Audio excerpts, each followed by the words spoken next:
Perfecto, la grabación ha iniciado entonces. Formalmente comenzamos, damas y caballeros, con el tema programado para esta jornada. Sean bienvenidos, estamos siempre discutiendo temáticas enmarcadas en la unidad 4 del mercado de bienes y el mercado de dinero. Y recordando lo que estuvimos platicando en la semana anterior, verificamos algunos aspectos básicos de los vínculos económicos internacionales. Nos enfocamos bastante en la interacción de una economía con el exterior en función de ciertas variables y ciertos elementos por ahí. Nos enfocamos más que todo en el rol de los tipos de cambio y balanza de pagos para poder comprender cómo determinan los tipos de cambio a la movilidad del capital y al flujo neto de bienes, servicios y otras transferencias. Recordemos que según la teoría, la forma básica en la cual hay interacción entre una economía y el resto del mundo es a través de flujos monetarios o flujos de bienes y servicios. Entonces, al hablar de flujos monetarios, estamos hablando de la movilidad de capital. Y en el caso del movimiento de bienes, servicios y otras transferencias, nos referimos a la balanza de pagos, que es lo que estuvimos platicando la semana anterior. En este momento, vamos a estudiar más a fondo la movilidad de capital a escala internacional, auxiliándonos de un modelo básico que retoma aspectos fundamentales del modelo ISLM, que es el modelo de Mundell-Fleming. En esencia, damas y caballeros, vamos a ampliar el análisis generado en la semana anterior, incluyendo la connotación de un nuevo modelo, que es como una ampliación, una derivación de el modelo ISLM, pero que se enfoca específicamente en el apartado de la movilidad del capital a escala internacional. Los contenidos a vislumbrar son el modelo de Mundell-Fleming considerando la movilidad perfecta de capital cuando existe tipo de cambio fijo y movilidad perfecta de capital con tipo de cambio flexible. Recordando que la temática vinculada a este tipo de temas tiene que ver con el hecho de definir ciertas variables, ciertos conceptos que son los que nos permiten construir nuestro modelo, porque ya hemos visto que la movilidad perfecta de capital es una utopía, ¿verdad? Es un concepto generado por economistas para efectos de realizar análisis macroeconómicos, pero que en la realidad eso no existe, ¿verdad? Siempre hay algún tipo de restricción, algún tipo de costo que se debe cubrir, a pesar de que hay bastante movilidad promovida por la eliminación geográfica de fronteras en este mundo globalizado en el que estamos. Pero es necesario tener clara la connotación de las variables con las que nos vamos a relacionar para el estudio del presente modelo. Las preguntas directrices: ¿qué es el modelo de Mundell-Fleming y cuáles son sus implicaciones para el análisis macroeconómico? Remarcamos esto, damas y caballeros, porque siempre hay que tratar de ver de qué forma esta preparación que estamos teniendo en la asignatura, tema por tema, nos va a permitir aplicarlo en nuestra vida profesional, nos va a permitir identificar para qué nos va a servir la herramienta que estamos viendo, o al menos saber interpretar por qué de unos fenómenos económicos que suceden en el país, como ya lo hemos hablado anteriormente. Entramos en materia con el modelo Mundell-Fleming. El análisis con el que se extiende el modelo estándar ISLM a una economía abierta con movilidad de capital perfecta tiene un nombre especial: el modelo de Mundell-Fleming. El modelo Mundell-Fleming fue definido o fue estipulado por el Premio Nobel de Economía en 1999, Robert Mundell, lastimosamente fallecido este año, en abril de este año. Para el tiempo en el que esta teoría se escribió, pues él aún continuaba con vida, pero en abril de este año, pues nos dejó, se nos adelantó. Este señor, Robert Mundell, el Premio Nobel de Economía canadiense. Y por otro lado tenemos a Marcus Fleming, que es un economista británico que fue director del Fondo Monetario Internacional por muchos años. Ambos en conjunto generaron ese tipo de preceptos de teoría. Irónicamente lo generaron por separado. Fleming en el detalle de la teoría que él escribió siendo director del Fondo Monetario Internacional, y Robert Mundell en su tesis doctoral. De hecho, se considera que la teoría definida por Mundell en términos de las áreas comunes económicas es considerado como el punto de partida para la zona euro, lo que ahora conocemos como zona euro en Europa, donde hay una moneda única que es aplicada en diversos países. Entonces, si bien es cierto, el modelo se llama Mundell-Fleming, queda en evidencia de que los aportes de Robert Mundell son mucho mayores que los de Fleming. Sin embargo, no se le quita pues tampoco mérito, ¿verdad? Entonces, en la década de los 60 desarrollaron ese elemento de estudio, este modelo que estamos discutiendo, mucho antes de que se pusieran en operación los tipos de cambio flexibles. Es decir, el momento histórico en el que este modelo fue planteado predominaba la existencia de tipos de cambio fijo. Sin embargo, a lo largo del tiempo han habido modificaciones en sus postulados para efectos de considerar las nuevas realidades, ¿verdad? En este caso hablábamos de ya incursionar con los tipos de cambio flexibles. Como la movilidad perfecta de capital, el menor diferencial en las tasas de interés causa flujos infinitos de capital, ya sea que entren o que salgan, como hemos hablado anteriormente, ¿verdad? Cuando la tasa de interés baja, se pierde el valor que nosotros tenemos acá en la moneda, eso permite de que el capital extranjero huya porque pierde valor. Si al revés, las tasas de interés locales aumentan, eso provocaría flujos infinitos dentro de la teoría de la movilidad de capital perfecta, provocaría flujos infinitos de capital hacia nuestro país, porque nos volveríamos atractivos en términos de rendimiento. Eso recordando un poco, ¿verdad? Lo que vimos la semana pasada. Entonces, se deduce que con movilidad perfecta, los bancos centrales no pueden emprender una política monetaria independiente con tipos de cambio fijo. Es decir, indistintamente lo que un banco central pueda hacer como estrategia, el volumen de capital que entra o sale de una economía es el que le dicta qué tiene que hacer, porque la intervención de la autoridad monetaria va en función de los movimientos de capital. Para ver por qué, supongamos que un país quiere elevar las tasas de interés. ¿Qué pasaría si hace ese escenario, al plantear ese escenario? En la primera etapa, restringe su política económica, es decir, la endurece, la vuelve más severa y suben las tasas de interés. El dinero se vuelve más caro o el rendimiento que el dinero obtiene es más alto. De inmediato, los dueños de carteras de inversiones de todo el mundo transfieren su riqueza para sacar provecho de la nueva tasa. En español, todo inversionista extranjero, al ver el atractivo de rendimiento, decide ingresar su dinero a nuestro país. Etapa 2. Como resultado de la enorme entrada de capitales, la balanza de pagos muestra un superávit gigantesco. Los extranjeros tratan de comprar activos nacionales, lo que revalúa el tipo de cambio y obliga al Banco Central a intervenir para mantener constante el tipo cambiario. Es decir, que cuando empieza a entrar dinero y hay más masa monetaria en la economía, ¿qué es lo que sucede? Cuando quieren empezar a comprar activos y empiezan a escasearse los activos porque se están demandando demasiado, ¿qué sucede? Lo que pasa con todo el mercado, que el precio de los mismos aumenta.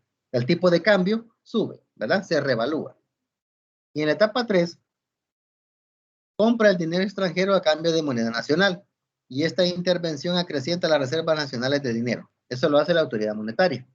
Como resultado, se revierte la contracción inicial. Y este proceso termina cuando las tasas de interés nacionales vuelven a su nivel original. Es decir, lo que origina todo este fenómeno de cambio en las variables es la decisión de aumentar las tasas de interés. Y de forma automática, según el modelo, de forma automática, el sistema vuelve a su estado de equilibrio cuando las tasas de interés disminuyen. Es decir, lo que da la pauta de un modelo en este sentido es el inicio, el incremento de la tasa de interés y cuando finaliza todos los movimientos que estamos viendo, cuando vuelven a su estado original. ¿Verdad? Entonces, la conclusión es de que con tipos de cambio fijo y perfecta movilidad de capital, un país no puede aplicar política monetaria independiente. Lo que hemos dicho, la enorme entrada de capitales o la enorme salida de capitales es la que le dicta a la autoridad monetaria qué debe hacer, ¿verdad? No puede generar una política indistinta, independiente, separada de ese fenómeno en particular. Las tasas de interés no se apartan de las que prevalecen en los mercados mundiales, lo que hemos dicho. Para obtener un equilibrio interno y externo, las tasas de interés locales deben ser muy similares, porque iguales jamás podrá hacerlo, deben ser muy similares a las extranjeras, para que no hayan esos desequilibrios que promuevan salida o entrada de capital. Cualquier intento por ejercer una política monetaria independiente produce movimientos de capital y la necesidad de intervenir hasta que las tasas de interés vuelven a igualarse a las de los mercados mundiales. En español, el resumen de lo que es como la columna vertebral del modelo está en esos tres renglones, ¿verdad? Cualquier intento por ejercer una política monetaria que no tome en cuenta la movilidad de capital generaría que eso va a provocar entradas o salidas masivas de capital en el país. Y eso que va a obligar que la autoridad monetaria actúe en función de buscar de nuevo el equilibrio, ya sea en un sentido o en otro. Auxiliémonos de un gráfico para ver más o menos cómo es que operaría esto. En la figura que tenemos a la derecha, vemos los esquemas ISLM, como ya les hemos visto, ¿ya? Así también vemos que la balanza de pagos es igual a 0, que ahora, en virtud de la modalidad de perfecta de capital, es una recta horizontal, la que tenemos en negro. Tenemos aquí, negro. Solo en el nivel en el que las tasas de interés son iguales a las foráneas, es decir, que la tasa de interés local es igual a la tasa de interés externa, que es acá, el país puede equilibrar sus pagos, que es en este punto, cuando la balanza comercial es 0. Es decir, no existe desequilibrio en la balanza de pagos, ni por exceso ni por faltante de bienes o servicios o dinero. Entonces, con cualquier otra tasa de interés, es decir, por arriba o por abajo de la tasa de interés internacional, los movimientos de capital son tan grandes que la balanza de pagos no está en equilibrio y el Banco Central tiene que intervenir para mantener el tipo de cambio. Esta intervención desplaza el esquema LM. Que recordemos que el esquema LM es el que tiene que ver con el movimiento de dinero, ¿verdad? O capitales, ¿verdad? El esquema IS, el de los bienes. El LM, capitales. Entonces, démosle un sentido. Consideremos en particular una expansión monetaria que empieza en el punto E. Partimos de la premisa de que este es el punto de origen del análisis que estamos haciendo según el modelo. Estamos hablando de que aquí la tasa de interés local es igual a la extranjera y que existe un equilibrio entre el mercado de dinero, mercado de bienes y balanza de pagos. Este es el punto soñado, este es el punto de equilibrio. Pero resulta que hay una expansión monetaria, es decir, hay entrada de dinero en la economía. Hay más masa monetaria de la que debería existir. Entonces, el esquema LM se desplaza hacia abajo y a la derecha. Y la economía pasa de E al punto E', que sería este, ¿verdad? Cuando existe esa expansión, entonces el esquema LM se mueve hacia la derecha, ¿verdad? Y eso provoca que el punto de equilibrio ya no caiga en donde intersecan las tres, sino donde solamente tenemos la curva IS y LM. La balanza de pagos no tiene equilibrio en este punto, en el punto E'. Entonces, en E hay un déficit de pago grande y por lo tanto presiona para que se deprecie el tipo de cambio. En español, se obliga a volver más barato el dinero de esa economía. El Banco Central en ese entonces tiene que intervenir. Pueden ver ustedes que cuando hay movimiento en la masa monetaria, en este caso una expansión, ese resultado es el que le indica al Banco Central que tiene que intervenir y intervenir en una forma específica. Entonces, ¿qué tiene que hacer? Tiene que vender divisas y recibir moneda nacional, con lo que se reduce el circulante. Es decir, cuando hay mucho dinero en circulación, ¿qué debe hacer el Banco Central? Procurar que la cantidad de moneda que circula se acerque a los niveles deseados. Es decir, que el exceso se salga, el exceso sea retirado del mercado. ¿Cómo? Vendiendo divisas, ¿verdad? Y entrando dinero al Banco Central. En consecuencia, la curva LM regresa arriba y a la izquierda, que es este punto que tenemos acá. El desplazamiento de la curva cian a la curva rosada, perdón, a la cian, y el punto E' empezaría a subir hasta llegar otra vez al punto E. El proceso va a continuar hasta que se restaure el equilibrio inicial en E. Pueden ver ustedes aquí que en este punto E la tasa de interés local es igual a la extranjera, que es lo que genera el punto de equilibrio entre la curva IS, LM y balanza de pagos. Aquí solo existe equilibrio entre la curva LM y la IS. Pero ¿qué sucede? En la balanza de pagos hay problemas, porque estamos lejos, ¿verdad? ¿Qué es lo que sucede? Un déficit de pago. Entonces la economía automáticamente se ajusta, revirtiendo el efecto, ¿verdad? Haciendo de que el valor de la tasa de interés vuelva a subir hasta el punto en el que se encontraba en el equilibrio.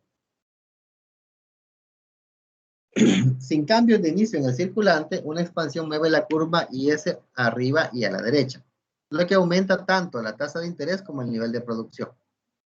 La alta tasa de interés estimula entradas de capital que llevan a una apreciación del tipo de cambio. Lo que hemos dicho, entra más dinero, ¿verdad?, del extranjero. Para mantener el tipo de cambio, el Banco Central tiene, y recalco, tiene que expandir el circulante, que es lo opuesto a lo que acabamos de ver. Es decir, esta es una expansión monetaria y lo otro es derivado de una contracción monetaria. Entonces, El Banco Central tiene que expandir el circulante, por lo que desplaza la curva LM a la derecha y aumenta más el ingreso. El equilibrio se restaura cuando el circulante aumenta lo suficiente para regresar a la tasa de interés a su nivel original, que es esto, ¿verdad? Es básicamente lo opuesto a lo que hemos hablado aquí. Si la política monetaria es básicamente inviable, es decir, no tiene sentido aplicar una política porque no resolvería el desequilibrio, la expansión fiscal con tipos de cambio fijo y perfecta movilidad de capital es muy eficaz. Aquí es donde entra en juego lo relevante de este modelo. En vista de cómo se comportan las distintas variables según los movimientos de capital en términos del equilibrio con la balanza de pagos, se puede ver que la política monetaria puede ser útil, pero cuando se detecta que por las condiciones, por la situación que se está dando en ese momento temporal y geográfico, resulta que no es conveniente, entonces hay otras herramientas a utilizar. La expansión fiscal, que tiene que ver con la parte de tributos, los ingresos del gobierno, y lo relativo a la movilidad de capital. Esos dos elementos son los que permiten conjugar escenarios que nos llevarían al famoso equilibrio que deseamos, ¿verdad? Esa es la utilidad de este modelo para efectos de fines prácticos. La primera implicación con tasas de cambio flexibles, que este es el otro escenario, ¿verdad? Ahorita estábamos viendo todo lo relativo al apartado de los tipos de cambio fijos. Aquí. Ahora entramos a la otra etapa del modelo, el otro entorno del modelo, los cambios flexibles. Lo primero que pasa en este escenario es que el Banco Central no interviene en el mercado de divisas. Ya hemos hablado que los tipos de cambio flexibles se definen por el mercado, no por la autoridad monetaria. Entonces, el tipo de cambio debe ajustarse para saldar el mercado de modo que se compensen demanda y oferta de divisas. Es decir, el precio de la divisa está definido por reglas de oferta, de las leyes, perdón, de oferta y demanda. Sin la intervención del Banco Central, la balanza de pagos debe ser igual a cero. O sea, debe, no es que lo sea, sino que debe ser igual a cero. Cualquier déficit de la cuenta corriente debe financiarse con entradas de capital privado. Un superávit de la cuenta corriente se equilibra con salidas de capital. Y los ajustes del tipo de cambio hacen que la suma de la cuenta corriente y capital sea cero. Es decir, en este caso se espera que el mercado sea el que ajuste los valores tanto como de los bienes, provocando de que el exceso o faltante de masa monetaria sea ajustado de manera automática, provocando de que al final de todo ese movimiento, de todo ese acomodamiento de las variables, obtengamos una balanza de cuenta corriente igual que a cero. Una segunda implicación de los tipos de cambio flexible es que el Banco Central puede determinar la oferta monetaria a voluntad. Como no hay obligación de intervenir, es decir, no está obligado a que al ver una señal en particular actúa de cierta manera como pasaba en los tipos de cambio fijo, ya no hay un vínculo automático entre balanza de pagos y oferta monetaria. Ese vínculo lo define hoy el mercado en este escenario. Ya no lo define la intervención de la autoridad monetaria. Entonces, la movilidad perfecta de capital implica que solo hay una tasa de interés que se equilibra en la balanza de pagos.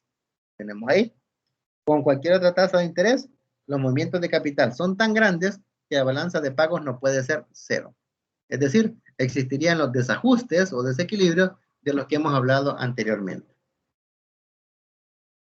Sabemos que el tipo de cambio real, es decir, cuánto vale realmente el dinero en términos de los bienes que se pueden comprar, es un determinante de la demanda agregada y por tanto que las variaciones del tipo de cambio real desplazan el esquema IS.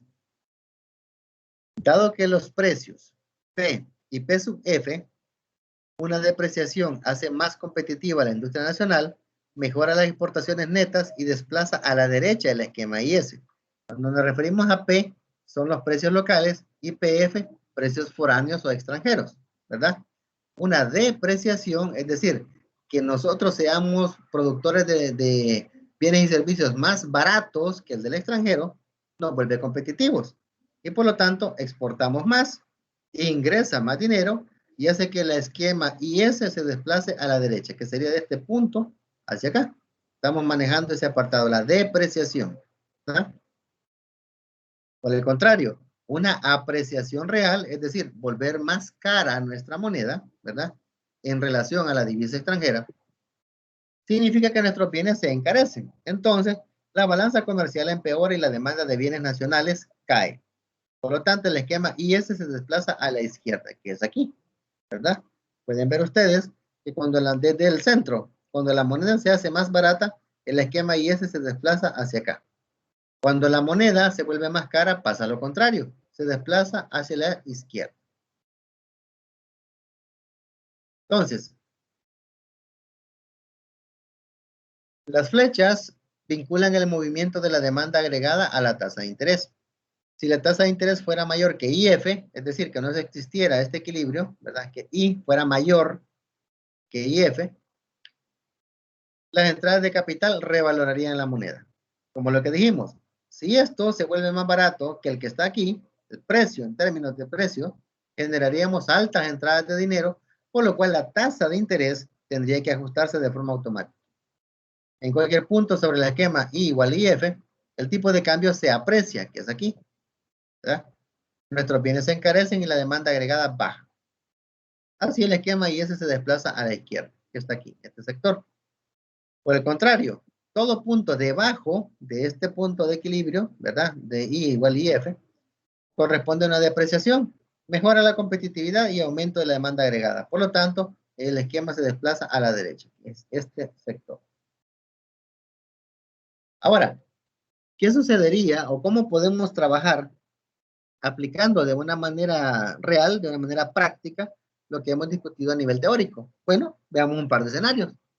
El primero, ¿cómo haríamos un ajuste o cómo operaría un ajuste a una perturbación real?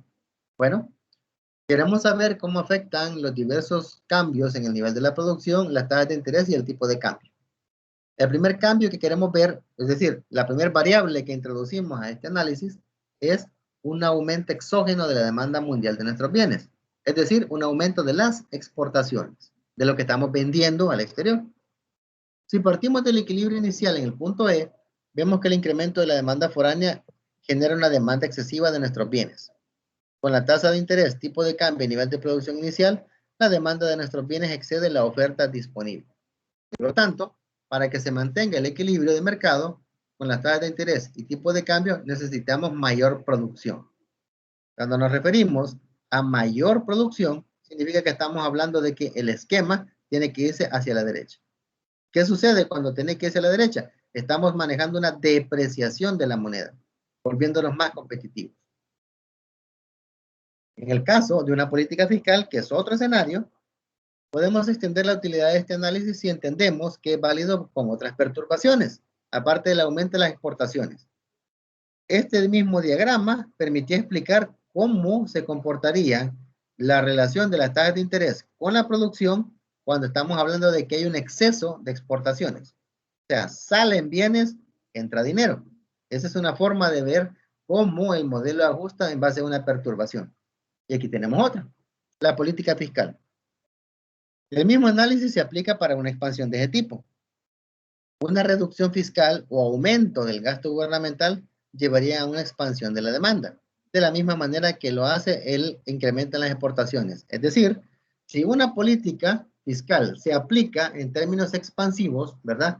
Que se genera una mayor facilidad para efectos de que la gente pueda tener el pago de sus compromisos, carga menos intereses, suprime algún tipo de impuesto, etcétera. ¿Qué es lo que sucede? Que eso va a provocar que haya un incremento en la demanda, porque como hemos dicho, si pago menos impuestos, tengo más dinero para gastar. Entonces, ¿qué pasa con la demanda? Se incrementa. Eso pasaría entonces que la gente haría entrar más dinero local a circular en la economía. No hablamos de dinero extranjero, hablamos de dinero local. Entonces empieza a darse otra vez el exceso de masa monetaria, que es igual a como que hubieran habido incremento en las exportaciones. Entonces, ¿qué pasa? La tendencia de las tasas de interés a aumentar estimula una revaluación. Por consiguiente, que las exportaciones bajen y las importaciones aumenten. Lo mismo que tenemos acá. Este mismo escenario se puede conjugar para una perturbación en base a exportaciones como para una política fiscal expansiva. Entonces, resumiendo un poco, la importante lección que hay que aprender de todo lo que hemos visto de este modelo es que las perturbaciones reales de la demanda no afectan el equilibrio de la producción con tasas flexibles y movilidad perfecta de capital. ¿Por qué? Porque cuando hay movilidad perfecta de capital y tasas flexibles, es el mercado el que realiza el ajuste, ¿verdad? Una perturbación que suceda por entrada o salida de capitales de forma automática es corregida por el mercado. Entonces, eso es lo que hay que tener presente cuando hablamos de tipo de cambio flexible. Para ir consolidando el detalle de lo que hemos visto, ¿cuáles son los efectos de la política monetaria y fiscal cuando hay movilidad perfecta de capitales? Bueno, dos políticas: expansión monetaria y expansión fiscal. Expansión monetaria, ingreso de dinero o promoción de que entre más dinero, ya sea local o extranjero.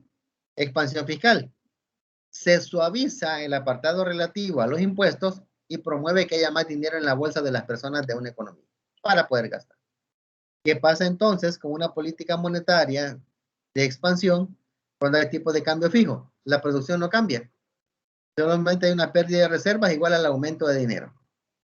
¿Qué pasa cuando son tipos de cambio flexibles? Aquí sí hay una expansión de la producción. Mejora la balanza comercial y hay depreciación cambiaria. Es decir, si nosotros estamos en un país con un tipo de cambio fijo, una política de expansión monetaria prácticamente sería nulo el efecto que tendría, ¿verdad? Sin embargo, en un país con tipo de cambio flexible, donde manejan su propia divisa, por ejemplo, si hay una expansión de la producción, hay una mejora y depreciación cambiaria.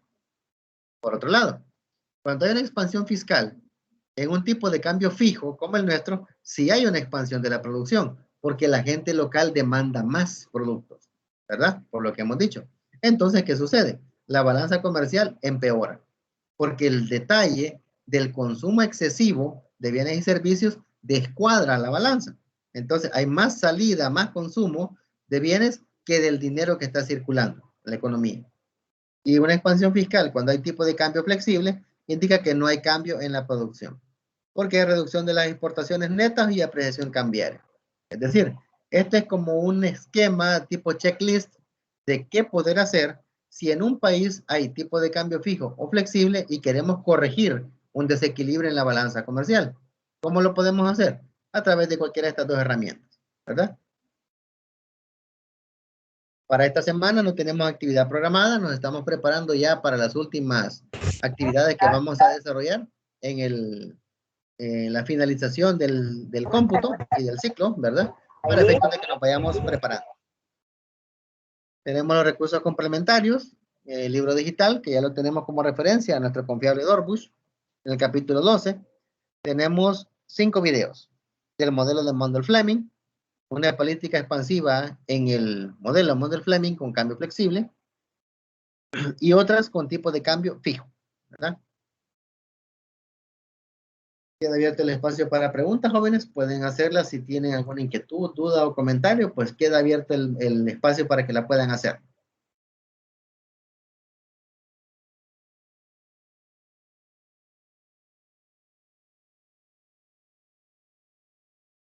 Le digo una consulta Dígame. referente a las dos actividades que hemos hecho de la semana pasada, Ok, que fueron perdón, los perdón. videos. De la clase no hay consultas entonces. Del contenido visto no hay clase. Perdón, de la clase, perdón, no hay duda. No, por mi parte no, todo está Ok, claro. ok, perfecto, Y claro, perfecto. Gracias, Jairo. Ok, coméntenos. solo era la consulta por las notas, ¿verdad? De las 2 semanas pasadas de los videos. ¿Correcto? Si la va a estar subiendo siempre a la plataforma o hasta el final. Es que sí, entiendo que ustedes cuando están inscritos en Canvas, cuando se hace una calificación en Canvas, la nota automáticamente se les refleja. Y si tal vez alguno emite alguna retroalimentación o comentario, igual. Entiendo que así es.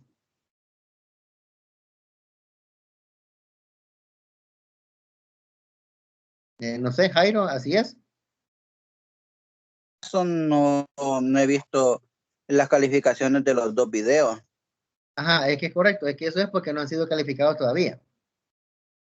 Por eso la consulta, si la calificaría antes de la parte del parcial o hasta el final, cuando ya la suba a la plataforma? Esperaría calificarlas antes, porque el problema es de que lo que me generó bastante dificultad fue que como también tenía actividades con unas asignaturas de índole virtual, esas tienen una programación distinta a la que tenemos con las presenciales, que son con las que estamos ahorita, ¿verdad? Porque ese es el esquema. Si bien es cierto, es por videoconferencia, pero son con la connotación de asignaturas presenciales. Entonces, el traslape de fecha me generó cierto inconveniente para poderlas calificar oportunamente. Yo esperaría que para lo que es el desarrollo del cómputo 3 no sean calificadas hasta el final, sino antes. Ah, ok, está bien. Esa era la consulta nada más. Ok, perfecto. Muy bien, gracias, Jairo. ¿Alguna otra duda, compañeros?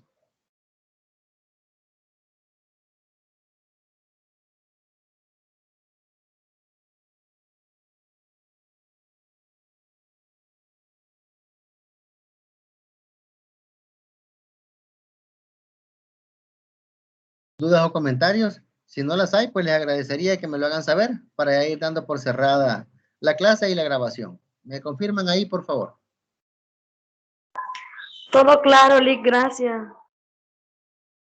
Muy amable, Paula, gracias. ¿Alguien más?